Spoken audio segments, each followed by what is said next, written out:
तो आप कोई ऐसा स्थान बताइए जिस स्थान पर कलयुग का प्रभाव ना हो। तो ब्रह्मा जी ने उसी समय जो है एक मन से चक्र उत्पन्न किया और उस चक्र को जो चक्र छोड़ा उन्होंने और कहा जहां ये चक्र गिरेगा उसी स्थान पर तुम बैठना। और वो चक्र जो है एक क्षण में कहाँ गिर गया? एक जंगल में। और वो जंगल कहाँ है? उत्तर प्रदेश में। और हम भी कहाँ थे पहले? बोलो, उत्तर प्रदेश। और वो एक जंगल में गिरा, उसी का नाम पड़ गया नैमिषारण्य तीर्थ। और वो तीर्थ बड़ा श्रेष्ठ है, बड़ा पावन है, बड़ा पवित्र है। और उस तीर्थ में जो है 88,000 महात्मा लोग बैठे। कितने महात्मा बैठे? 88,000। एक नैमिषे सूतमासीनं मविवाद्या महामतिं कथामृतरसस्वादा कुशलो शौनको अब्रवीद। 88,000 महात्मा जो है उस नैमिषारण्य नाम के तीर्थ में बैठे हैं। और एक दिन जो है वहां पर एक सूत नाम के ऋषि का आगमन हुआ। और वो सूत जी कैसे? महामतिम। यहाँ भागवत में उनको महामति कहा गया है। मति का मतलब क्या होता है? बोलो। मति मतलब बुद्धि। और जिसकी बुद्धि परमात्मा में लगी हो उसकी मति क्या है? बोलो, महामति। और जिसकी बुद्धि दुनिया में लगी हो उसकी मति है मध्यम मति। तो ऐसे नैमिषारण्य नाम के पावन तीर्थ पर एक दिन सूत जी पहुंचे। और सूत जी की अवस्था क्या है? 20 साल की। कितने साल के हैं? बोलो, 20 साल। और जितने महात्मा बैठे हैं, कोई 100 साल का है, कोई 200 साल का है, कोई 500 साल का है, कोई 1000 वर्ष का महात्मा भी बैठा है। पर जैसे सूत जी आए सब खड़े हुए। और जब सब खड़े हुए तो सबने जो है सूत जी के लिए जो है ऐसा ही आसन बना है। नैमिषे सूतमासीनं अभिवाद्या महामतिं कथामृतरसस्वादा कुशलो शौनको अब्रवीद। और जब ऐसे आसन पे सूत जी को बिठाया तो सूत जी ने कहा, महाराज मेरी अवस्था है 20 वर्ष की। आप कितने वर्ष के हैं? बोलो। कोई 100 साल का है, कोई 200 साल का है। आप मुझसे आयु में बड़े हैं और मैंने दुनिया कम देखी क्योंकि 20 साल का हूँ। और आपने बहुत ज्यादा दुनिया देख ली है, अनुभव भी मुझसे ज्यादा आपको है। आप इतना सम्मान मेरा क्यों कर रहे हैं? तो सूत जी ने जब ये कहा कि आप इतना सम्मान मेरा क्यों कर रहे हैं, तो जो शौनक नाम के ऋषि हैं उन्होंने कहा कि सूत जी, कोई आयु में बड़ा हो उसको बड़ा नहीं कहते हैं, कोई धन में बड़ा हो उसको बड़ा नहीं मानते। धना वृद्धा बला वृद्धा आयु वृद्धा तथैव च ते सर्वे ज्ञान वृद्धस्या किंकरा शिष्य किंकरा। कोई धन में बड़ा हो उसको बड़ा नहीं कहते हैं, कोई बल में बड़ा हो उसको बड़ा नहीं कहते हैं, और कोई आयु में बड़ा हो उसको बड़ा नहीं कहते हैं। कौन बड़ा होता है? बोलो। ते सर्वे, बोलो, ते सर्वे ज्ञान वृद्धस्या। जो ज्ञान में बड़ा होता है वही सबसे बड़ा होता है। क्योंकि हमारे सनातन की परंपरा है कि विद्धत्वं च नृपत्वं च नैव तुल्या कदाचन स्वदेशो पूज्यते राजा विद्वानं सर्वत्र पूज्यते। विद्वान का, धनवान का कभी जो है तुलना नहीं होती है। क्यों? क्योंकि स्वदेशो पूज्यते राजा। धनवान की पूजा कहाँ होती है? बोलो। स्वदेशो। और विद्वानं सर्वत्र पूज्यते। जो विद्वान व्यक्ति होगा उसका सब जगह सम्मान होगा। इसलिए सूत जी, आप जो हैं बहुत ज्ञानी हैं, इसलिए हम आपको प्रणाम करते हैं और हम आपसे कुछ पूछना चाहते हैं। सूत जी ने कहा, पूछ। का अज्ञानाध्वांत विध्वंसा कोटि सूर्या समप्रभा सूताख्यायी कथा सारम मम कर्णा रसायनम। सोनकादि ऋषि ने कहा कि सूत जी, यदि दुनिया में अंधेरा हो जाए तो बोलो कब तक अंधेरा रहता है? कब तक रहता है? और जब तक सूर्य भगवान नहीं आते हैं तब तक दुनिया में जो है अंधेरा रहता है। घर के अंदर अंधेरा हो जाए तो कब तक रहता है? जब तक लाइट नहीं जलाओगे तब तक अंधेरा रहेगा। परंतु यदि किसी के हृदय में अंधेरा हो जाए, कहाँ अंधेरा हो जाए बोलो, हृदय में, तो न सूर्य भगवान का सामर्थ्य है कि हृदय के अंधकार को समाप्त कर दे, न लाइट का सामर्थ्य है कि हृदय के अंधकार को समाप्त कर दे। और आपका ज्ञान कैसा है? कोटि सूर्या समाप्रभा। आपका जो ज्ञान है वो करोड़ों सूर्य के समान है, जो हमारे हृदयगत अंधकार को समाप्त कर सकता है। इसलिए हम आपसे कुछ प्रश्न पूछना चाहते हैं। और तब शौनकादिक ऋषि ने सूर्य से कुछ प्रश्न किए, क्या कि भक्ति ज्ञान विरागाप्तो विवेको वर्धते महान, माया मोह निरासस्य वैष्णवे क्रियते कथम। पहला प्रश्न पूछा कि सूर्य जी हमें क्या सुनाना? कथा सारम, कथा मत सुनाना। कथा तो बहुत बड़ी होती, 2-3 घंटे में कथा होती थी, नहीं होती। क्या सुनाना? सारम, दूध का सार क्या है? मलाई, मलाई का सार क्या है? मक्खन, और मक्खन का सार क्या है? घी। वैसे हमें क्या सुनाना? कथा सारम। तो पहली बात, पहला प्रश्न पूछा कि ऐसी कोई कथा का सार बताइए जिस कथा के सार को सुनने से हमारे हृदय में भक्ति बढ़ जाए।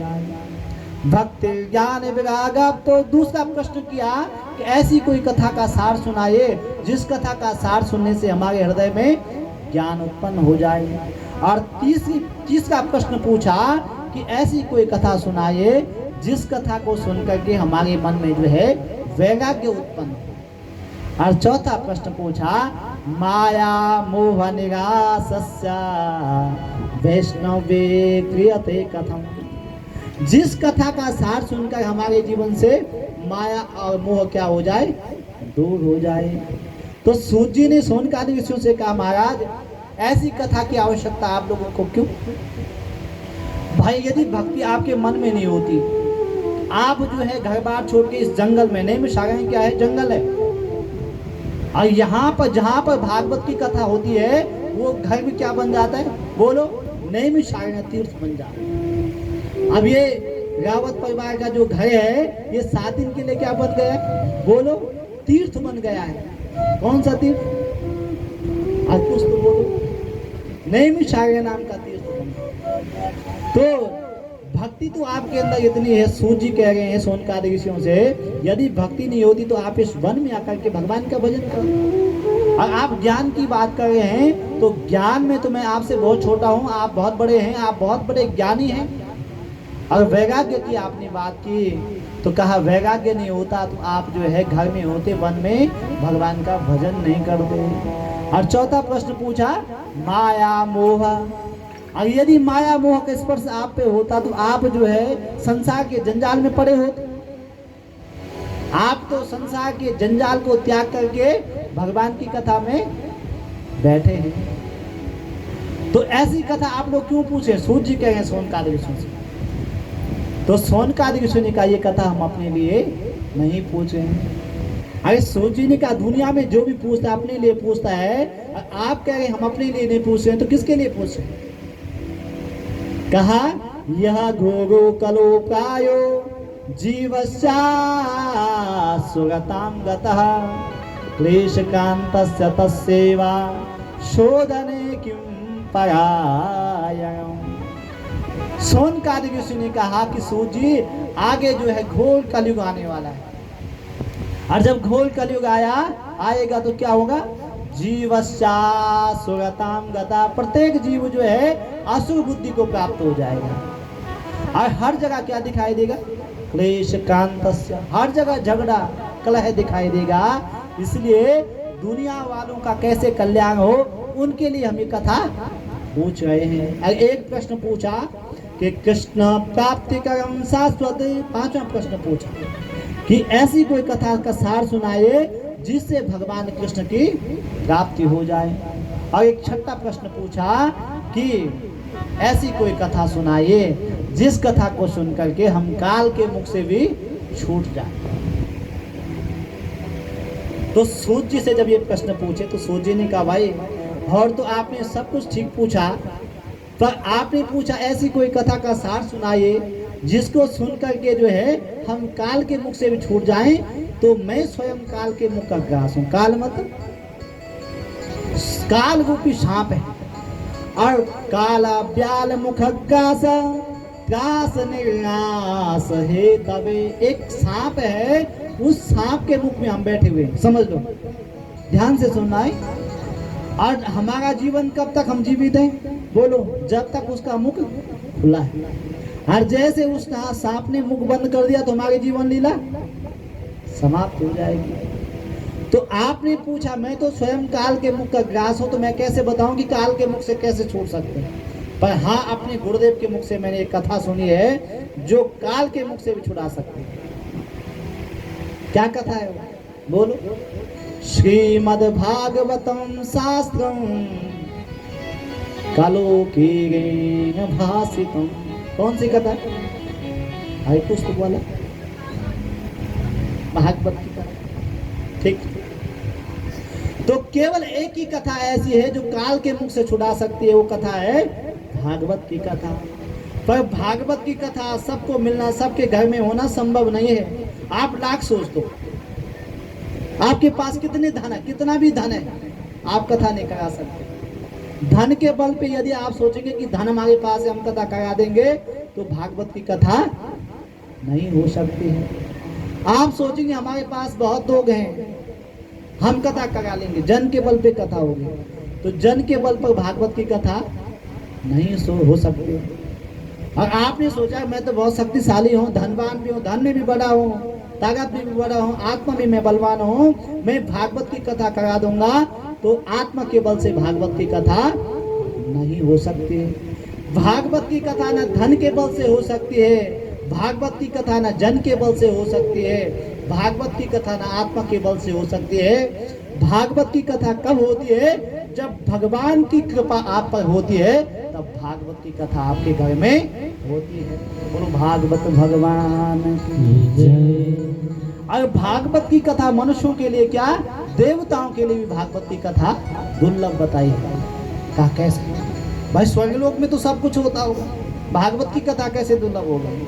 तो तब जो है सूत जी ने कहा कि परीक्षिते कथाम वक्तुम सभाया संस्थिते सुखे सुधा कुंभम गृहीत्वा देवस्तत्का समागमन। और जब राजा परीक्षित को 7 दिन में मरने का श्राप जो है श्रृंगी ऋषि ने दिया, तो उनको बचाने के लिए कौन आए? कथा सुनाने के लिए कौन आए? बोलो। कथा तो आपने कई बार सुनी। राजा परीक्षित को जब 7 दिन में श्राप मिला मरने का कि सांप काटेगा आपकी मृत्यु होगी, तो कथा सुनाने के लिए कौन आया? सुखदेव जी। और जब सुखदेव जी कथा सुनाने के लिए आए, तो देवताओं को पता लगा कि राजा परीक्षित को जो है 7 दिन में मरने का श्राप लगा है। तो देवताओं ने क्या किया? सुधा कुंभम गृहीत्वा देवस्तत्का समागमन। उन्होंने अमृत का घड़ा लिया, और अमृत का घड़ा लिया राजा परीक्षित के पास आए, जहाँ पे सुखदेव जी कथा सुनाने वाले। तो सुखदेव जी को कहा कि भगवान आप एक काम कीजिए कि राजा परीक्षित ने 7 दिन में मरना है, और हम ये अमृत लेकर आए हैं, आप इनको क्या पिला दीजिए? बोलो। अमृत पिला दो और ये अमर हो जाएंगे। और ये भागवत की कथा हमें सुना। स्वर्गलोक में सब कुछ है, और भागवत की कथा स्वर्ग में भी नहीं है। तो कहा ये भागवत की कथा हमें सुना दो। तो सुखदेव जी ने राजा परीक्षित को पूछा कि राजन आप अमृत पीना चाहते हैं, भागवत की कथा सुनना चाहते हैं? तो राजा परीक्षित ने कहा गुरुदेव मुझे तो कुछ पता नहीं, पर जो आपको उचित लगे, जिसमें मेरा श्रेयस हो, कल्याण हो, ऐसा आप कीजिए। तो सुखदेव जी ने क्या किया? देवताओं को डांट लगाई। क्या कहा कि क्वस्वदा क्व कथा लोके क्वकाचा क्वा महिर्महान् ब्रह्मयातो विचारे वा तदा देवांजहास। अरे देवताओं, जो अमृत लेके आप आए हैं उसका मूल्य कितना है? कांच के बराबर। कितना मूल्य है? कांच के बराबर। और जो भागवत की कथा है वह क्या है? अमूल्य, मणि के समान उसका मूल्य। तो अमूल्य चीज को जो है एक कांच के टुकड़े के बदले में कैसे सुना दूं आप। अब जैसे कोई पुरानी माताएं बैठी हैं, अब पुरानी माताओं ने जो है 20-25 साल पहले कोई गहने बनाए हैं, सरल शब्दों में समझा रहा हूं मैं आपको, गहने बनाए हो। अब गहने बनाए हो, सुंदर सा गले का बनाया हो, अंगूठी बनाया हो, कान के कुंडल बनाए हो, ठीक है। अब 20-25 साल पहले बनाए थे तो गहने क्या हो गए, थोड़ा फीके पड़ गए।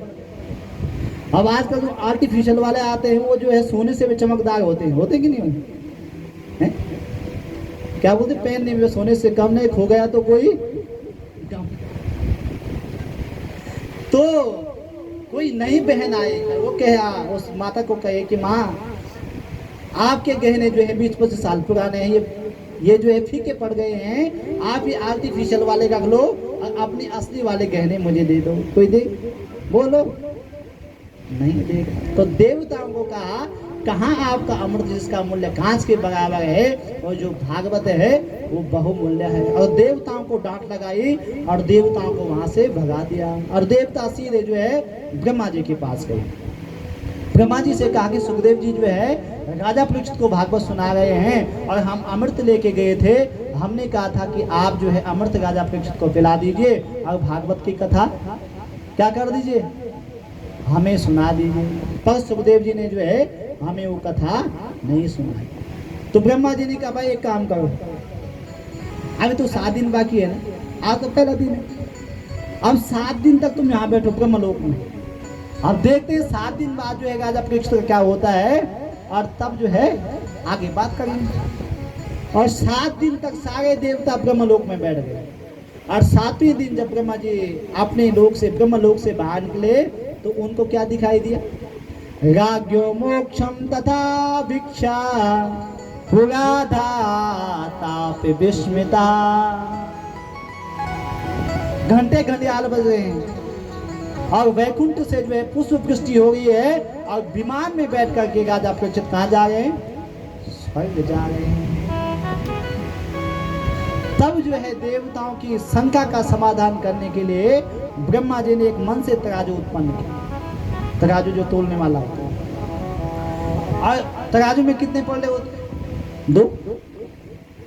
एक पलड़े में सारे मुक्ति के साधन रख दिए, वेद पुराण उपनिषद सब कुछ एक पलड़े में रख दिया। और एक पलड़े में क्या रख दिया, बोलो, भागवत की पोथी रख दी। एक पलड़े में तो सारे वेद पुराण शास्त्र 18 पुराण 17 पुराण और सारे मुक्ति के साधन रख दिए। और एक पलड़े में क्या रख दिया, भागवत की पोथी। और क्या हुआ, लघुन्यानि जातानि गौरवेण इदं महत् तदा ऋषिगणा सर्वे विस्मयं परमं ययुः। जो भागवत का पलड़ा था क्या हो गया, बोलो, झुक गया। और जो मुक्ति के साधन वेद पुराण थे वो क्या हुआ, उड़ गए। अब झुकता कौन है, जिसमें वजन ज्यादा हो, जिस पलड़े में वजन ज्यादा वही तो झुकता है।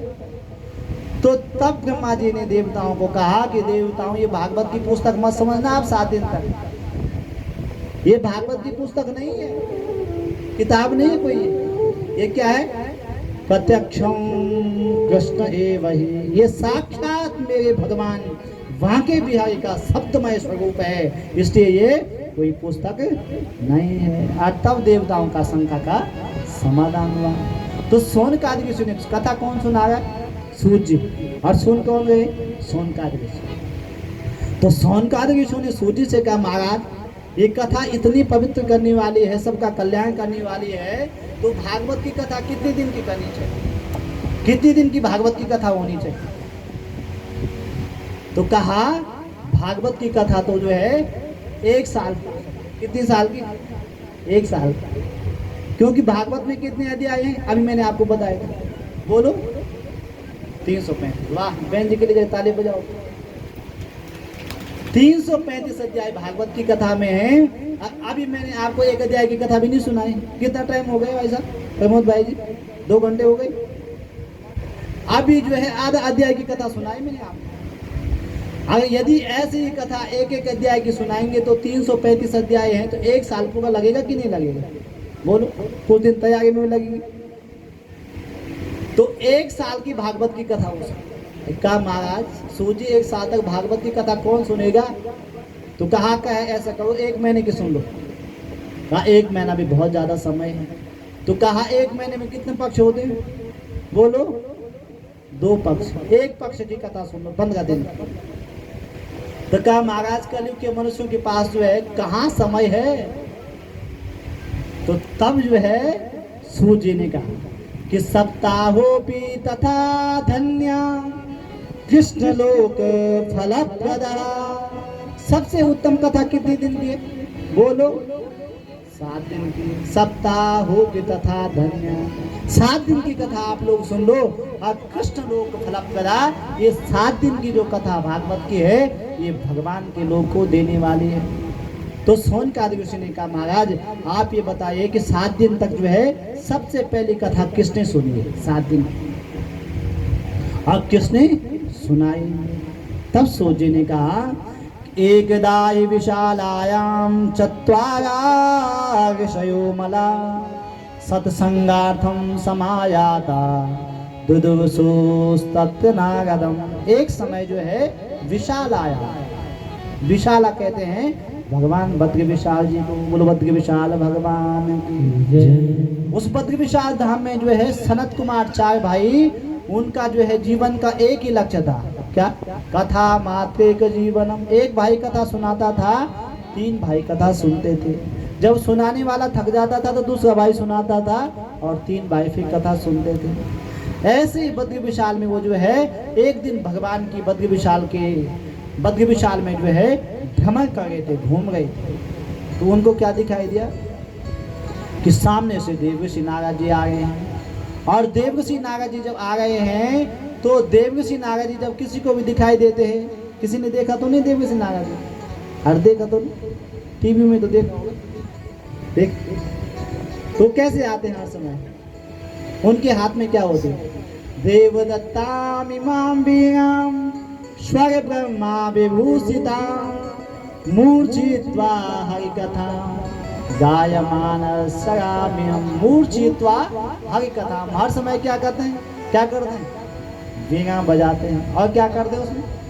श्रीमन नारायण नारायण नारायण श्रीमन नारायण नारायण नारायण भजमन नारायण। तालियां सब बजाएं। नारायण नारायण भजमन नारायण नारायण नारायण भजमन नारायण नारायण नारायण लक्ष्मी नारायण नारायण नारायण लक्ष्मी नारायण नारायण नारायण बद्री नारायण नारायण नारायण बद्री नारायण नारायण नारायण श्री हरि नारायण नारायण नारायण श्री हरि नारायण नारायण नारायण। तो हर समय देवऋषि नारद जी क्या करते हैं? बोलो भगवान का भजन करते हैं। पर आज जब देवऋषि नारद जी उस बद्र विशाल में आ गए हैं तो कैसे आ गए हैं? कथम ब्रह्मन दीन मुखा कुतश्चिंता तुरो महान त्वरितं गम्यते लोके कुतश्चा गमनम तवा। आज ना हाथ में क्या है? वीणा है ना, भगवान का भजन कर रहे हैं। कैसे? दीन मुखा, उनका मुख बड़ा उदास है। तो सनत कुमार ने कहा देवऋषि नारद जी से कि महाराज यदि संसार का व्यक्ति कोई उदास हो, जिसका परिवार है, जिसके बाल बच्चे हैं, जिसका घर बार है, वो उदास हो तो बात समझ में आती है कि भाई घर में जो है नाना जंजाल है। यदि कोई बिजनेसमैन व्यापारी जो है उदास हो तो बात समझ में आती है कि व्यापार में कहीं घाटा तो नहीं हो गया। पर आप क्यों उदास हैं? आपका ना परिवार है ना व्यापार है, आप क्यों उदास हैं? क्या बात है? तो तब देवऋषि नारद जी ने कहा महाराज मैं जब स्वर्गलोक में था तो स्वर्गलोक में देवताओं की लाइन लगी थी। किस चीज की लाइन लगी थी? किस चीज की? क्या हमारा जन्म कहाँ हो? बोलो भारतवर्ष में। और भारतवर्ष में कहाँ हो? उत्तराखंड में, देवभूमि उत्तराखंड में जन्म हो। गायन्ति देवा किल गीत कानी, धन्यास्तु ते भारत भूमि भागे। अरे हम लोग बहुत पवित्र आत्मा हैं, जिन्होंने भी जो है इस देवभूमि में, भारत की भूमि में जन्म लिया है, हमारे पूर्व जन्म के कोई ना कोई सत्कर्म गए होंगे, क्योंकि इस धरती पर जन्म लेने के लिए देवता भी तरसते हैं। तो जब मैं, देवर्षि नारद जी कह रहे हैं कि जब मैं स्वर्गलोक में था तो लाइन लगी हुई थी देवताओं। राम जी कह रहे थे मैं भारत में जाऊंगा, कृष्ण जी कह रहे थे मैं भारत में जाऊंगा, सब देवता लाइन पर लगे हुए थे। और जब मैंने भारत भूमि की बहुत महिमा सुनी तो मैं सीधे स्वर्गलोक से कहा आया, भारत भूमि में। अहम तो पृथ्वी या तो ज्ञात्वा सर्वोत्तमामिते, पुष्करम च प्रयागम च काशीम गोदावरीम तथा। और सबसे पहले मैं कहाँ आया, बोलो पुष्करम, बोलो पुष्करम। सबसे पहले कहाँ गया, पुष्कर राज में गया, क्योंकि पुष्कर में गया मैं। केवल दुनिया में जो है एक मंदिर मेरे पिताजी का कहाँ है, पुष्कर राज में। आपको शिव जी के हजारों मंदिर मिलेंगे, भगवान राम के हजारों मंदिर मिल जाएंगे, कृष्ण भगवान के हजारों मंदिर मिल जाएंगे, और हनुमान जी के लाखों मंदिर मिल जाएंगे, पर ब्रह्मा जी का केवल एक मंदिर कहाँ है, पुष्कर राज में। तो सबसे पहले मैं कहाँ गया, पुष्करम। उसके बाद कहाँ आया, प्रयागम च, प्रयागराज, जिसको हम जो है इलाहाबाद कहते हैं, तो प्रयागराज पुनः उसका नाम हो गया। पर उस प्रयागराज की बहुत बड़ी महिमा है। गोस्वामी तुलसीदास जी जब राम कथा में कहते हैं कि माघ मकर गति रवि जब होए, माघ मकर गति रवि जब होए, माघ मकर गति रवि जब होए, माघ मकर गति रवि जब होए, तीरथ पति आवाई सब कोई, तीरथ पति आवाई सब कोई, तीरथ पति आवाई सब कोई, तीरथ पति आवाई सब कोई। श्री राम जय राम जय जय रामा, श्री राम जय राम जय जय रामा, श्री राम जय राम जय जय रामा, श्री राम जय राम जय जय रामा। माघ मकर गति रवि जब होए, तीरथ पति आवहीं सब कोई। जब माघ का महीना आता है, मोक महीना हो ना जब, तो सारा देवता जो जी स्वर्गलोक जिनका कौन है ना, बोला प्रयागराज में कहते हैं उन्होंने स्नान करना का खाते, सारे देवता जो है प्रयागराज में स्नान करने के लिए आते हैं, क्योंकि उस प्रयागराज का बहुत महिमा जो है शास्त्रों में बताए गए। तो उसके बाद में कहा गया, पुष्कर के बाद प्रयागराज में गया। पुष्करम च प्रयागम च काशीम गोदावरीम तथा। उसके बाद में जो है काशी में गया। अब काशी के बाद में कहाँ आया, गोदावरी के तट पे आया। और फिर हरि क्षेत्रम, फिर कहाँ आया, हरि क्षेत्रम, हरिद्वार में। कुरुक्षेत्रम, फिर कुरुक्षेत्र में गए। जितने भी नाम गिनाए देवर्षि नारद जी ने, सारे तीर्थों के नाम बताए। पुष्कर तीर्थ है, प्रयाग तीर्थ है, काशी तीर्थ है, सारे तीर्थों के नाम बताए। पर कहा कि मैं जितने तीर्थों में गया मुझे क्या दिखाई नहीं दिया, सत्यम नास्ति तपा शौचम दया दानम न विद्यते। कहीं मुझे सत्य दिखाई नहीं दिया,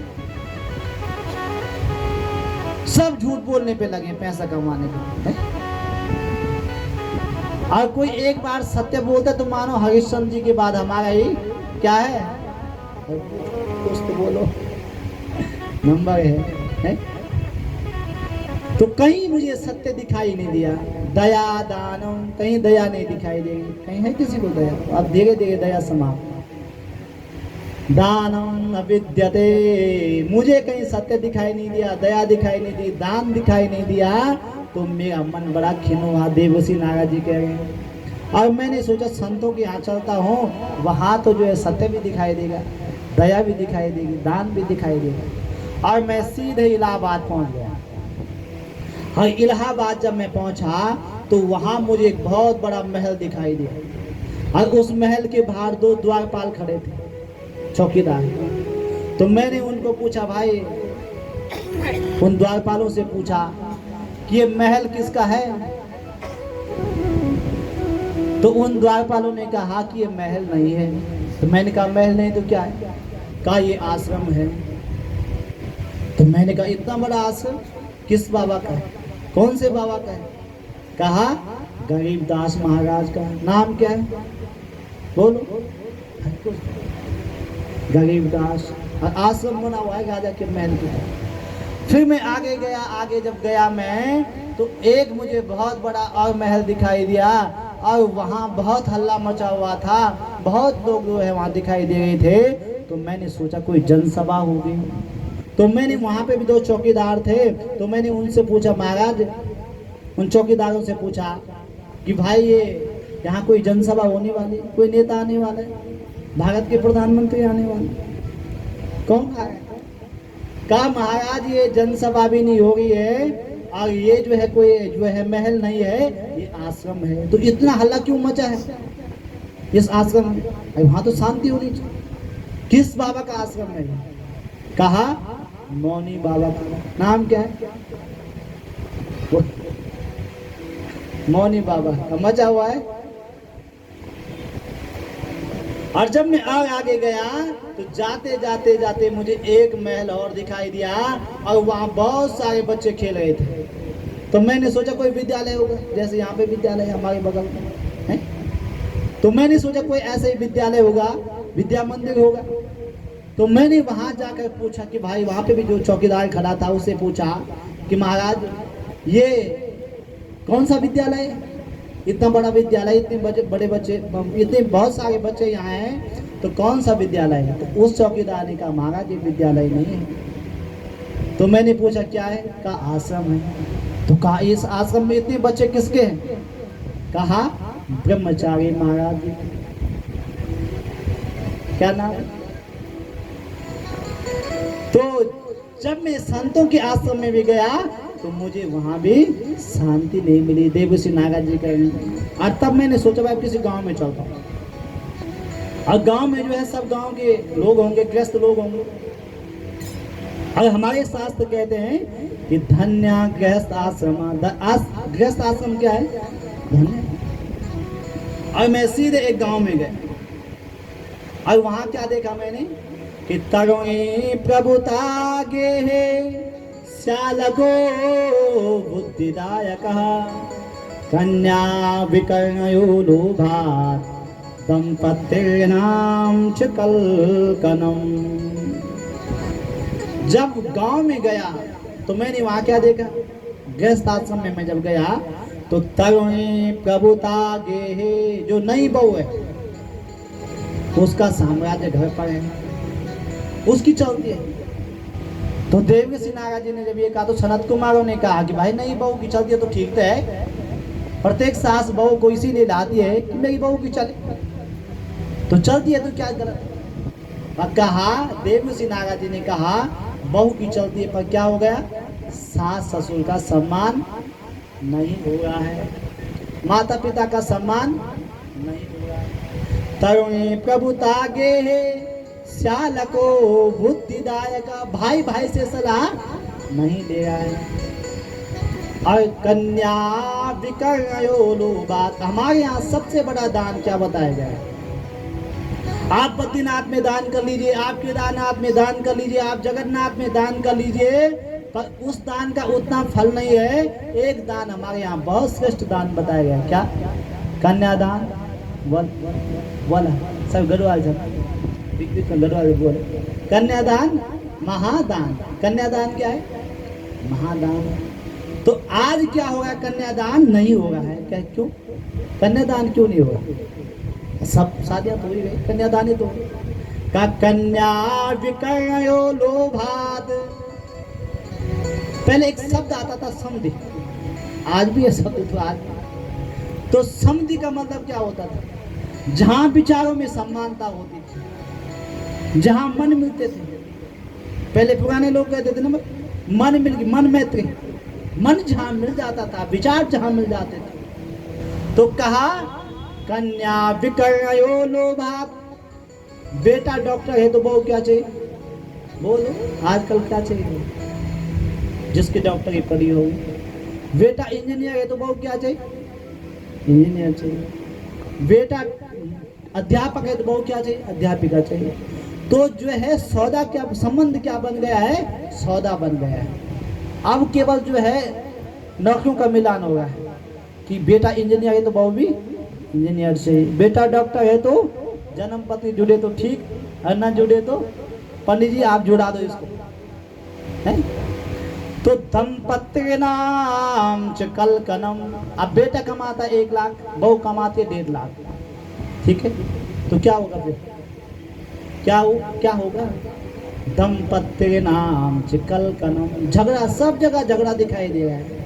और जब मैंने गृहस्थ जीवन में भी झगड़ा देखा तो मेरे मन में विचार आया कि मैं अब सीधे कहाँ चलता हूँ? वृंदावन चलता हूँ, जहाँ मेरे बांके बिहारी ने जन्म लिया है और जहाँ भगवान ने अनेक लीलाएं की हैं। और मैं उस गांव से निकला, सीधे कहाँ पहुँचा?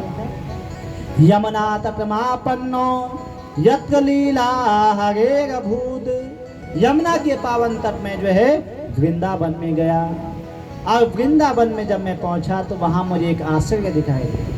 क्या आश्चर्य दिखाई? एक युवती, जवान महिला बैठी हुई, और जवान महिला बैठी है, उसकी गोद में जो है 2 बूढ़े व्यक्ति बैठे हैं। दोनों जो है जंगलों में 2 बूढ़े व्यक्ति सोए हुए हैं। और जब मैंने ये देखा, देवसी नारद जी कह रहे हैं, तो मैंने सोचा कि इतनी युवान महिला और इसके जो है गोद में कौन सुला रखे हैं। और देवसी नारद जी कह रहे, मेरे मन में न जाने क्या क्या बातें आई। पर मैंने सोचा कि उस महिला को जाके पूछूं कि ये कौन है 2 बूढ़े आदमी। फिर मैंने सोचा, देवसी नारद जी कहे, मेरे मन ने कहा कि भाई संतों का महिलाओं के बीच में क्या काम है। और मैं वहां से निकलने लगा। और जैसे मैं निकलने लगा तो तुरंत उस देवी ने मुझे आवाज लगाई। क्या कहा? कि भो भो साधु क्षणम तिष्ठा मत चिंता मपि नाशया दर्शनम तब लोकस्या सर्वथाग हरम परम। भो साधु क्षणम तिष्ठा।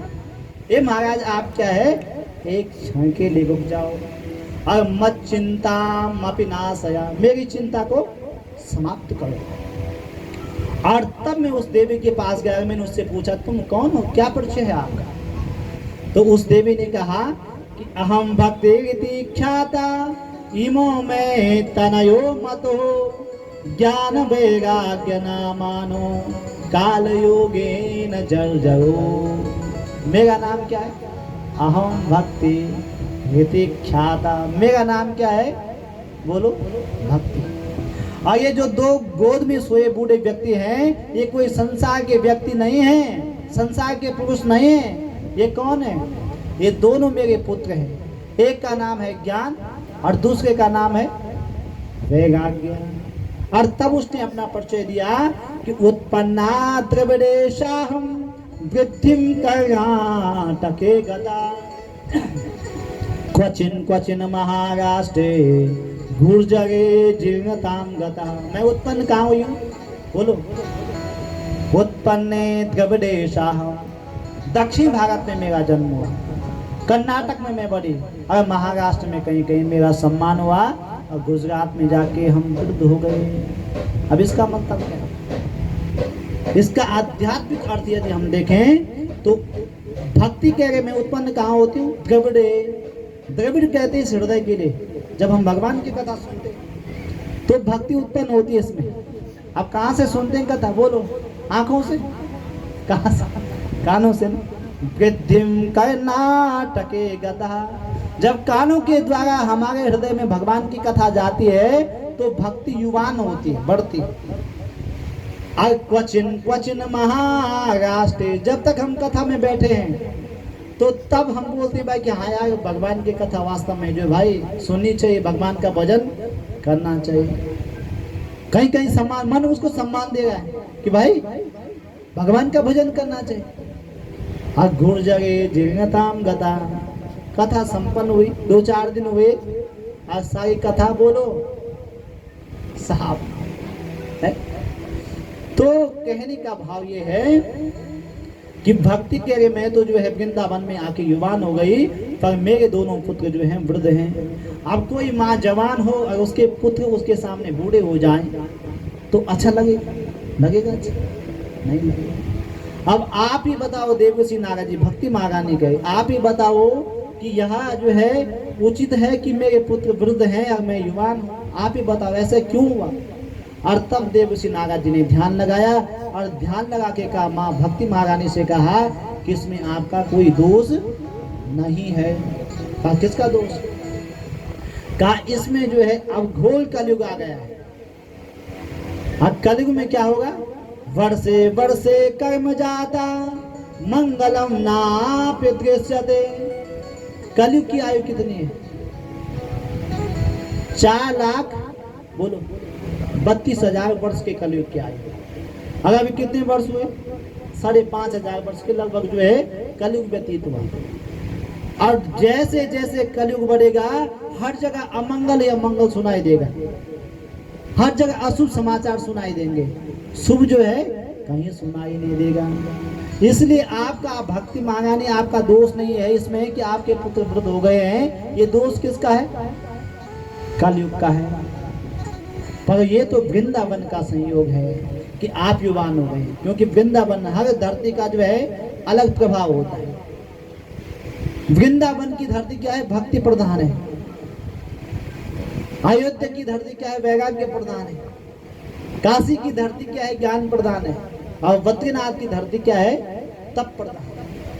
इसलिए वृंदावन की धरती में जो है भक्ति प्रधान है। आप तो युवान हो गए पर ज्ञान वैराग्य को लेने वाला कोई नहीं है, इसलिए जो है आपके पुत्र वृद्ध हैं। तो कहा महाराज भक्ति महारानी ने कहा जब इस कलयुग में इतने अवगुण थे तो राजा परीक्षित जो है अंतिम राजा थे इस धरती के, तो उन राजा परीक्षित इस कलयुग को धरती पे क्यों नहीं दिया? इसका दमन क्यों नहीं किया? इसको समाप्त क्यों नहीं किया? तो तब जो है देवऋषि नारद जी ने कहा कि राजा जो परीक्षित थे, महाराज परीक्षित जो थे वो धर्मात्मा राजा, और जो धर्मात्मा व्यक्ति होता है, जो अच्छा आदमी होता है, जो अच्छी बहन होती है, जो अच्छा भाई होता है, वो किसी के अंदर जो है उसकी बुराइयों को बोलो नहीं देखता है, उसकी क्या देखता है? अच्छाई देखता है। और राजा परीक्षित इस कलयुग के अंदर एक अच्छाई देखी, इसमें हजारों दोष थे। कल ये दोषो निधे राजन अस्ति एको गुणो महान। एक महान गुण इस कलयुग में क्या है? यत् फलम तपसा नास्ति न योगेना समाधिना तत्फलम लभ्यते सम्यक कलोके शव कीर्तनात्। क्या? यत् फलम तपसा नास्ति। अरे ये सतयुग में बड़ी बड़ी तपस्या करने से फल मिलता था, त्रेता युग में बड़े बड़े अश्वमेध यज्ञ करने से फल मिलता था, और द्वापर युग में जो है बड़े बड़े राजसूय यज्ञ करने से फल मिलता था। वह फल कलयुग में किससे मिलता है? बोलो। कलयुग केवल नाम आधारा, कलयुग केवल नाम आधारा, कलयुग केवल नाम आधारा, कलयुग केवल नाम आधारा। सुमिर सुमिर नर उतराहि पारा, सुमिर सुमिर नर उतराहि पारा, सुमिर सुमिर नर उतराहि पारा, सुमिर सुमिर नर उतराहि पारा। श्री राम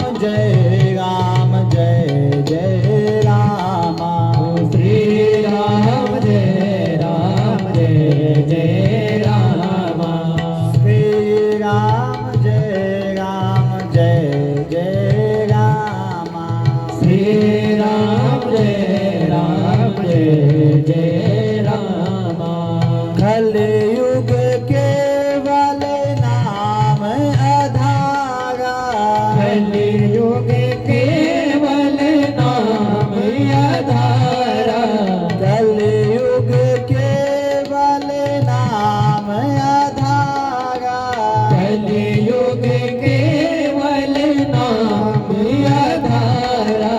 सुमिर सुमिर नर उतराई पारा, सुमिर सुमिर नर उतराई पारा, सुमिर सुमिर नर उतराई पारा। सुमिर सुमिर नर उतराई पारा। समझ में आ रही बात? आई कलयुग केवल नाम आधार, सुमिर सुमिर नर उतरहि पारा। कलयुग में क्या करना है? अरे जो भी काम आपके पास है उसको करो। और क्या करना है? काम करते चलो, नाम जपते चलो, हर समय कृष्ण का ध्यान धरते चलो। अपना काम भी करना है, जो भी काम आपको मिला है वो सब काम करना। और क्या करना है? नाम जपते चलो। अपना नाम भी, भगवान का नाम भी क्या करना है? जपते जाना है। तो कलयुग में केवल जो है, कलयुग केवल नाम आधारा, सुमिर सुमिर नर उतरहि पारा। तो कलयुग में केवल भगवान के नाम लेने से जो है जीव का कल्याण हो जाता है। और तब जो है, जब ऐसा देवऋषि नारद जी ने कहा भक्ति महारानी से, तो भक्ति महारानी ने कहा, हे देवऋषि नारद जी, मैं आपको प्रणाम करती हूँ। क्यों? जयति जगति माया यस्य काया दवस्ते, वचन रचन में केवलम चाकलया, ध्रुपदमपि यातो यत्कृपातो ध्रुवोऽयं, सकल कुशल पात्रं ब्रह्मपुत्रं नतास्मि। हे ब्रह्मा जी के पुत्र नारद जी, मैं आपको प्रणाम करती हूँ। क्यों? क्योंकि ध्रुपदमपि यातो, ध्रुव जी को भगवान की प्राप्ति हुई तो मंत्र किसने दिया? देवऋषि नारद जी ने। और कयादु नंदन प्रहलाद जी को भगवान की प्राप्ति हुई तो ज्ञान किसने दिया था? देवऋषि नारद जी ने। इसलिए ब्रह्मपुत्रम नतास्मि, हे ब्रह्मा जी के पुत्र, मैं आपको नमन करती हूँ, वंदन करती हूँ। और भक्ति महारानी जो है देवऋषि नारद जी को महिमा गाने लगी, उनकी बड़ाई करने लगी, जैसे हमारी कोई बड़ाई करे। ऐसी देवऋषि नारद जी की बड़ाई भक्ति महारानी करने बैठी तो देवऋषि नारद जी ने कहा, हे भक्ति महारानी, मेरी बड़ाई मत करो, मेरी प्रशंसा मत करो। किसकी प्रशंसा करो? वृद्धा खेद से बाले अहो चिंता तुरो कथा, श्री कृष्णा शरणाम भोजम स्मर दुखम विनश्यति। अरे किसकी महिमा का मनन करो, किसकी महिमा गाओ? जिनकी महिमा गाने से क्या हो जाता है? स्मर, बोल स्मर दुखम विनश्यति। जिनके याद करने से सारे दुख समाप्त हो जाते हैं। क्या वो कौन है? कौन है वो? जिसके याद करने से, जिसको याद करने से सारे दुख समाप्त हो जाते हैं। अरे वह कहा, कौन है वो? वो है कन्हैया। अरे उन्होंने किसके दुख दूर नहीं किए? किसका दुख दूर नहीं किया? कि द्रौपदी च परित्राता येन कौरव कल्मषात्, पालिता गोप सौंदर्या सा कृष्णम क्वापिनो गतः। क्या सुंदर भाव है! क्या कहा? अरे उन्होंने किसके दुख दूर नहीं किए? द्रौपदी च परित्राता, जब दुशासन और दुर्योधन जो है द्रौपदी को नग्न करने का प्रयत्न कर रहे थे, तो उस द्रौपदी ने सबके पास जाकर कहा, मेरी लाज बचाओ। किसी ने बचाया? और अंतिम में उसने किसको पुकारा? हे श्री कृष्ण द्वारिका वासी। भगवान द्वारिकाधीश को पुकारा, और जब द्वारिकाधीश भगवान को पुकारा तो भगवान ने वस्त्र अवतार धारण किया और उस द्रौपदी की लाज को बचाया। और एन कौरव कल्मषात्, कौरव कितने थे? बोलो कितने भाई थे कौरव? 100। अब पांडव कितने थे? 5। अब कौरवों के पास बहुत बड़ी सेना थी, अब पांडवों के पास बहुत छोटी सेना थी। 5 भाई पांडव और सेना छोटी, पर उनके साथ कौन था? है बोल कृष्ण। एन कौरव कलमसात, कौरवों की सेना में बड़े बड़े योद्धा थे। पितामह में समरे मरंजय देवाव्रताद्यास्ते गथेस्ते मिंगले। पितामह विष्णु पितामह, द्रोणाचार्य, कृपाचार्य, कर्ण, विकर्ण, बड़े बड़े योद्धा उनके पास थे। और पांडवों के पास बहुत छोटी सेना थी, पर उनके साथ कौन थे? कृष्ण थे। अब उनको क्या मिल गई? विजय प्राप्त हो गई। तो उन्होंने जो है पांडवों को विजय दिलाई। और पालिता गोप सौंदर्या सा कृष्णम क्वापिनो गतः। जो गोपियां, 3 चीज भगवान को बहुत प्रिय है, गाय, गीता और गोपी। ठीक, तो जो गोपियां भगवान की विरह में तड़प रही थी, जब वो भगवान के विरह में तड़प रही थी, तो भगवान उनके पास आए और उनकी विरह को समाप्त किया, उनके दुख को समाप्त किया। सा कृष्णम, बोलो सा कृष्णम क्वापि नो गता। वो भगवान आज भी कहीं नहीं है, आज भी इसी धरती पर हैं, पर हमें दिखाई नहीं दे रहे हैं। इसलिए मेरी महिमा को मत गाओ। किसकी महिमा गाओ? कन्हैया की महिमा गाओ। और तब जो है बंधुओं भक्ति महारानी को समझाया देवर्षि नारद जी ने कि भगवान की महिमा को गाओ। अब आज समय भी होगा। आचार्य जी हमारे जो उनियाल आचार्य जी हैं, टाइम कहिए भी 10-15 तो हमारे आचार्य जी ने कहा भाई 10-15 मिनट और पूरा विकट है का भाव बन रहा है। तो साकृष्टम क्वापि नो, आप लोगों को तो नहीं लेट कहीं नहीं, आराम से कथा हूँ। मौसम गर्मियों का है तो समय अभी बहुत है। तो साकृष्टम क्वापि नो गता, उन भगवान कृष्ण को जो है याद करो। और तब देवर्षि नारद जी ने जो भक्ति महारानी के 2 पुत्र हैं, ज्ञान और वैराग्य, उनको जगाने के लिए क्या किया? मुखम संयोज्य करांते सत्य मूचे समुचरन ज्ञानम प्रबुध्यताम शीघ्रम रे वैराग्यम प्रबुध्यताम। उनके कानों में अपना मुख ले गए देवर्षि नारद जी, आवाज दी, हे ज्ञान जागो, हे वैराग्य जागो। अब वो क्या होते, जब आवाज सुनते थोड़ा उड़ते, आवाज बंद होती फिर वो उसी वृद्धावस्था को प्राप्त हो जाते हैं। तब देवर्षि नारद जी ने उनको जगाने के लिए क्या किया? उनकी वृद्धावस्था समाप्त करने के लिए क्या किया? कि वेद वेदांत घोषस्य गीता पाठे मुहुर्मुहु। वेद का पाठ किया। कितने वेद हैं हमारे? 4 वेद। और 4 वेदों का जो है, चारों वेदों का पाठ किया। एक वेद का पाठ किया, ऋग्वेद का पाठ किया। और जब उन्होंने पाठ सुना तो थोड़ा जो है जाग गए, खड़े हो गए थोड़ा सा।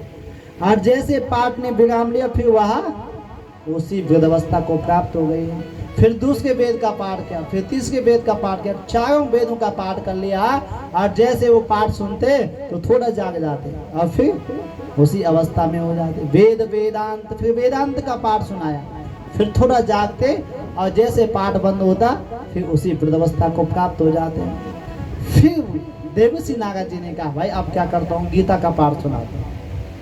जिस गीता को, श्रीमद् भगवत गीता को भगवान कृष्ण ने गाया है, और अर्जुन को मोह हो गया था महाभारत के युद्ध में, तो अर्जुन के मोह को समाप्त करने के लिए भगवान ने श्रीमद् भगवत गीता सुनाई। और नष्टो मोहा स्मृति लब्धा, अर्जुन का मोह समाप्त हो गया, उसी गीता को सुनाता है। और कितनी बार सुनाए? गीता पाठे मुहुर्मुहु, 1 बार नहीं, 2 बार नहीं, कई बार जो है गीता का पाठ सुनाए। और वह थोड़ा जागते फिर ऐसे ही सो जाते। मतलब जैसे हमारे शरीर में कोई दर्द हो, पेट में दर्द हो, बदन में दर्द हो, हम दवाई लेते दर्द। और दवाई जब खाते हैं हम दर्द की, तो दर्द की दवाई खाने से दर्द थोड़ा शांत होता है। कब तक? जब तक उस दवाई का असर रहता है। और जैसे दवाई का असर समाप्त हुआ और दर्द फिर जो है स्टार्ट हो जाता, प्रारंभ हो जाता है। वैसे ही जब जो है सारे वेद का पाठ सुना दिया, वेदांत का पाठ सुना दिया, गीता पाठ सुना दिया, और जब उनकी वृद्धावस्था समाप्त नहीं हुई तो उसी समय आकाशवाणी भी, हे नारद जी आप सत्कर्म करो। और तब देवऋषि नारद जी ने आकाशवाणी से पूछा कि जो मैंने वेद का पाठ किया था क्या वो सत्कर्म नहीं था? सत्कर्म नहीं था। वेदांत का पाठ किया वो सत्कर्म नहीं था, गीता का पाठ किया वो सत्कर्म नहीं था। यदि उससे अन्यत्र कोई सत्कर्म होता है तो हमें बताओ क्या सत्कर्म है वो। और तब जो है आकाशवाणी ने कहा, देवऋषि नारद जी उस सत्कर्म के विषय में आप किसी ज्ञानी महापुरुष के पास जाइए। कोई ज्ञानी, कोई महात्मा, कोई सन्यासी, कोई ब्राह्मण जो है आपको सत्कर्म के विषय में बताएगा। और देवऋषि नारद जी सीधे वृंदावन से निकले और बड़े बड़े महात्माओं के पास में गए। और बड़े बड़े महात्माओं के पास में जब वो गए तो उनसे पूछा, महाराज सत्कर्म क्या है? तो उन्होंने क्या किया, मुखे भूतस्तथान्येतु कियस्तंतु च पालिता आहाकारो महानासेन त्रिलोक्या विस्मया बहा। अब कोई देवऋषि नारद जैसा ज्ञानी किसी महात्मा को पूछे कि सत्कर्म क्या है, तो कोई महात्मा बताएगा? बोल बताए, क्योंकि नारद जी कैसे, अहो नारद धन्योषि विरक्ता नाम शिरोमणि। तो देवऋषि नारद जी जब महात्माओं के पास गए तो कई महात्माओं ने हाथ जोड़ दिए, कई ने कहा हमारा मौन व्रत है, किसी ने आश्रम को छोड़कर भाग गया। और तीनों लोकों में जो है आहाकारो महानासिन त्रिलोक्या विस्मया बहा, तीनों लोकों में हाहाकार मच गया। क्या वो महात्मा बता नहीं सकते थे कि सत्कर्म क्या है? बता सकते थे। जैसे आपको समझाऊं सरल भाषा में, कोई बहुत बड़े हॉस्पिटल का डॉक्टर हो, मैक्स का हो, कैलाश का हो, पीजीआई का हो, और वो धर्मपुर चौक में आए। कहाँ आए? धर्मपुर चौक में। और आप किसी क्लिनिक पे जाए, आप क्लिनिक पे जाके जो है किसी डॉक्टर साहब को पूछे कि डॉक्टर साहब मेरे पेट में दर्द है, दर्द की दवाई बताना, तो डॉक्टर साहब बता सकते हैं, उनको ज्ञान है, उनको नॉलेज है, उनके पास जो है डिग्री है, बता सकते हैं ना। परंतु जब वो ये सुनेंगे कि ये पीजीआई के बहुत बड़े हॉस्पिटल के जो है स्पेशलिस्ट है डॉक्टर, किस चीज़ के? पेट के, तो बताएगा वो डॉक्टर, क्लिनिक वाले डॉक्टर बता देंगे। जैसे कोई नई नई बहू, मतलब नई वह दुल्हन आती घर में, सब काम जानती है और सब काम जानती है, कर सकती है, पर जैसे सास दिखती है उसको हाथ कांपने लगते हैं। तो वैसे ही जो है देवऋषि नारद जी को किसी ने सत्कर्म के विषय में नहीं बताया। और जब नहीं बताया तो देवऋषि नारद जी कहाँ आए? सीधे बद्रीनाथ धाम में आए। और बद्रीनाथ धाम में उनकी मुलाकात किससे हुई? सनत कुमारों से। और बद्रीनाथ में आए थे कि मैं बद्रीनाथ में जाऊंगा, तपस्या करूंगा, वहां जो है भगवान नारायण की धरती है, वहां मुझे कोई ना कोई समाधान उनके लिए मिलेगा। किसके लिए? भक्ति महारानी के दोनों पुत्र जो ज्ञान वैराग्य हैं, उनकी वृद्धावस्था समाप्त करने के लिए मिलेगा कुछ ना कुछ समस्या का समाधान मिलेगा। पर यहाँ कौन मिले उनको? सनत कुमार मिले। तो उन्होंने कहा महाराज अब आप मिल गए हैं, आप ही बताइए कि सत्कर्म क्या है जिसको करने से भक्ति महारानी के दोनों पुत्र ज्ञान और वैराग्य की वृद्धावस्था समाप्त हो गई। तो क्योंकि आप कोई साधारण महात्मा नहीं हो, ऐसा भ्रूभंग मात्रेया द्वारपालो हरेर भूत। अरे आपके क्रोध करने से उनको थोड़ा गुस्सा आया चारों भाइयों को। कहाँ गए थे? वैकुंठ में भगवान के दर्शन करने के लिए। और भगवान के दो द्वारपाल है, एक का नाम है जय और दूसरे का नाम विजय। और दोनों द्वारपालों ने जब ये दर्शन करने के लिए वैकुंठ में जा रहे थे सनत कुमार, तो दोनों द्वारपालों ने इनको जो है द्वार पर रोक दिया। और जब रोक दिया तो इनको क्रोध आए, और जब इनको गुस्सा आए तो उन्होंने श्राप दे दिया। और इनके श्राप से क्या हुआ कि द्वारपाल हर के दो हो, जय विजय जान सबको हो। विप्र श्राप तेरे दोनों भाई, तामस असुर देय तन पाए। क्या मिला इनको? असुर तन प्राप्त हुआ। क्या बने? राक्षस बने। कितने जन्म तक? 3 जन्मों तक। एक जन्म में हिरण्यकश्यप हिरण्याक्ष बने, दूसरे जन्म में रावण और कुंभकर्ण बने, और तीसरे जन्म में जो है शिशुपाल और दंतवक्र बने। अब जब इनको श्राप मिला तो ये भगवान के पास गए और भगवान से कहा, भगवान इस श्राप से हमें मुक्त कर दो। तो भगवान ने कहा, भाई ये सनत कुमार तो ऐसे महात्मा हैं, इनके श्राप को मैं भी निकाल सकता हूँ, पर एक काम हो सकता है कि तुम 3 जन्मों तक राक्षस बनोगे और मैं 4 अवतार लेकर आऊंगा और तब तुम्हारा उद्धार करूंगा।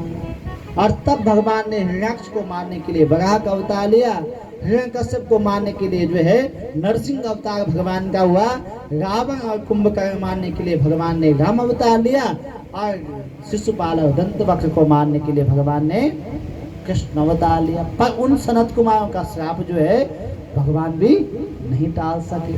तो कहा, आप तो ऐसे महात्मा हैं, आप ही बताइए कि सत्कर्म क्या है। तो उन्होंने कहा, सनत कुमार ने, भाई इसके लिए बहुत सा सुंदर सा सत्कर्म है। क्या? कि सत्कर्मा सूचको नूनम ज्ञान यज्ञ स्मृतो बुधे, श्रीमद् भागवतालापा सतगीता सुखादेवी। क्या सत्कर्म है? बोलो, क्या है सत्कर्म? भागवत। वाह। सत्कर्मा सूचको नूनम ज्ञान यज्ञ स्मृतो बुधे, श्रीमद् भागवता लापा सतगीता सुखादिभिः। अरे जो सुखदेव के मुख से निकला हुआ है, ऐसे श्रीमद् भागवत की कथा उनको सुनाओ। किसको? भक्ति महारानी के दोनों पुत्रों को। उनकी वृद्धावस्था समाप्त हो जाएगी। तो क्या महाराज सनत कुमारों से देवसी नारद जी ने कहा, आप मजाक तो नहीं करो।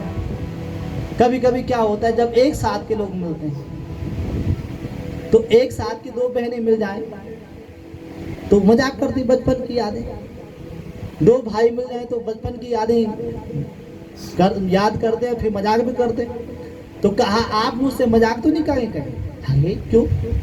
कहा, जब मैंने वेद का पाठ सुना दिया, वेदांत का पाठ सुना दिया, गीता का पाठ सुना दिया, तो भागवत सुनाने से जब वेद से कुछ नहीं हुआ, वेदांत से कुछ नहीं हुआ, गीता से कुछ नहीं हुआ, तो भागवत से क्या हो जाएगा? क्योंकि मैंने अपने पिता के मुख से सुना है कि भागवत जो है वेदों का ही फल है। क्या है? भागवत वेदों का फल है। वेद क्या है? वृक्ष है। और भागवत क्या है? अब माना आजकल तो आम का मौसम है, अभी तो आम का मौसम चल रहा है, आम का सीजन चल रहा है। पर जब आम का सीजन ना हो, जनवरी दिसंबर में, या जिस महीने आम का सीजन ना हो, और आप तो आम का नाम याद किया आपने, आपके मुख में पानी टपकने लगा कि भाई आम खाना था, और आप गए धर्मपुर की सब्जी मंडी में, आपने सब जगह आम ढूंढा, सब्जी मंडी में आम कहीं आपको नहीं मिला। अब आपने सोचा यार आम तो मिला नहीं, तो आप सीधे घर आए और आपके आंगन में जो है भाई एक आम का पेड़ है। आम का पेड़ है तो आपने सोचा आम इतना मीठा होता है, आम का पेड़ तो और मीठा होगा, होगा? बोलो भाई, जब आम इतना मीठा है तो आम का फल किस पे लगता है? आम के पेड़ पर। तो जब आम इतना मीठा है तो आम का फल इतना मीठा होता है तो आम का पेड़ और मीठा होगा। और आप गए आम के पेड़ पे और आपने एक टहनी तोड़ी और आप उस आम को चूसने लगे, हैं भाई जी, प्रमोद भाई जी, तो उसमें वो मिठास आएगी जो आम में होती है, वो मिठास उसमें आएगी? नहीं आएगी। इसलिए वेद क्या है? वृक्ष है, और भागवत क्या है? फल है। साधन 17 और पुराना, फल स्वरूप भागवत बखाना। ये भागवत क्या है? फल है। अब एक और उदाहरण देके समझा देंगे। जैसे माताएं बहनें, ये सभी पूजा पाठ तो करते हैं घर में। अब किसी माँ और बहन का जो है नियम है कि सुबह उठती है, अब घी का रोज दीपक जलाती है, ठीक है? सुबह 4 बजे उठी, स्नान किया और रोज अपने मंदिर में घी का दीपक जलाती है। अब एक दिन जो है बहन उठी है, माता जी उठी जो भी, और वहाँ उठी तो सुबह 4 बजे उठ स्नान किया। स्नान करने के बाद अपनी पूजा के घर में गई और अपनी जो है बत्ती बनाई और दीपक पे लगाई। अब घी का डब्बा खोला, घी खत्म, घी खत्म हो गया। अब बहन का नियम है कि वो घी का दीपक जलाती है। अब उसने कहा भाई घी तो खत्म हो गए, सुबह 4 बजे हैं, दुकान कोई खुली नहीं होगी, तो मैं क्या करती हूँ, बोलो घी किससे बनता है, अरे बोलो कुछ तो बोलो। मीन तो दूध है ना, जड़ तो दूध है ना, दूध से मलाई निकलती फिर मक्खन बनता, तो घी भी नहीं है मक्खन भी नहीं है, और क्या है, दूध है। अब गई तुरंत किचन, फ्रिज खोला और दूध निकाला एक गिलास में पतीले से, और तुरंत पूजा के कमरे में आए और उस दीपक में घी की जगह पे दूध डाल दिया, तो दीपक जलेगा, जले नहीं जलेगा। तो जो काम घी कर सकता है वो दूध नहीं कर सकता है। और तीसरा उदाहरण दिया कि आपके यहाँ कोई मेहमान आया, अब मेहमान आपके यहाँ आ गया, आपने उस मेहमान को बिठाया, पानी पिलाया, अब उसके बाद उसको कहा बैठो भाई चाय बनाते हैं, और आपने जो है पतीले में चाय का पानी रखा, उसमें पत्ती डाल दी, इलायची डाल दी, अदरक डाल दिया, सब कुछ डाल दिया, और जैसे चीनी का डब्बा खोला, बोलो चीनी नहीं। अब देहरादून में तो चीनी मिल जाएगी दुकान बगल में, पर गांव में होंगे तो कहाँ मिलेगी दुकान नजदीक। अब जो है दुकान नजदीक नहीं है, चीनी घर में है नहीं, पर क्या है, चीनी किससे निकलती है, बोलो गन्ने से, और गन्ने का बगीचा जो है बगल में। अब बहन तुरंत गन्ने के बगीचे में गई, एक गन्ने का टुकड़ा तोड़ा और चाय में डाल दिया, तो मीठा हो जाएगा, बोलो नहीं होगा। वैसे ही भागवत क्या है, फल है, और जो है वेद क्या है, वृक्ष है, और जो स्वाद फल में होता है वो वृक्ष में नहीं होता है। तो कहा महाराज बहुत बढ़िया, आपके दर्शन हो गए, नारद जी कह रहे हैं मैं धन्य हो गया, अब आप ये बताइए भागवत की कथा कहाँ पर करनी है। तो कहा श्रेयो नारद बक्षामो विनय माया विवेक ने गंगा द्वार समीपे तो तटमानंद नामकम। कहाँ कथा होगी, बोलो तट आनंद नामकम, गंगा द्वार। गंगा द्वार कौन सा है, वाह हमारी बहन जी बोली ना हरिद्वार, तालियां बजाओ हो जाए बहन जी। गंगा द्वार समीपे तू, कहाँ कथा होगी, गंगा द्वार में। कौन सी कथा होगी, भागवत की कथा। बात कहाँ हो गई थी, बद्रीनाथ में हो गई। क्या बद्रीनाथ में भागवत की कथा नहीं हो सकती, हो सकती है ना, अरे धरती का बैकुंठ बद्रीनाथ धाम है, तो बद्रीनाथ धाम में भागवत की कथा हो सकती है। चलो बद्रीनाथ में कोई दिक्कत है तो केदारनाथ में कर लो कथा, और गंगा का द्वार चाहिए तो गंगोत्री धाम में कथा हो सकती है। और क्या कहा, गंगा द्वार समीपे तो तट आनंद नामकम। कहाँ करो कथा, हरिद्वार में करो। क्यों, आपके पास एक लाइट है, इमरजेंसी लाइट जो होती है, अब आपके यहाँ जो है लाइट चली गई रात, अब लाइट चली गई तो आपके कुछ लोग जो है आंगन में बैठे हैं, और कुछ लोग घर के अंदर बैठे, कुछ बाहर बैठे, ठीक है। अब लाइट आपके पास एक है, कितनी लाइट है, एक लाइट आपके पास। अब आप चाहते हैं उस लाइट से आंगन में भी उजाला हो और घर के अंदर भी उजाला हो, तो कैसे जलाओगे उस लाइट, बोलो, जो दोनों जगह उजाला हो जाए, आंगन में भी उजाला हो जाए और घर के अंदर भी उजाला हो जाए, कैसे जलाओगे उस लाइट को। कि राम नाम मन दीप धरो जय दे हरिद्वार, जय बोलो जय दे हरिद्वार। देहली होती है, उस लाइट को आप देहली में रख दो, और घर के अंदर भी उजाला और घर के बाहर भी उजाला। इसलिए कथा कहाँ पे हो, गंगा द्वार समीपे तो गंगा के द्वार हरिद्वार में कथा हो और पांचों महात्मा जो है बद्रीनाथ से निकले और हरिद्वार में पहुंचे और हरिद्वार में कथा कल से प्रारंभ होगी। कब से होगी? कल से। कितने बजे से? 3 बजे से।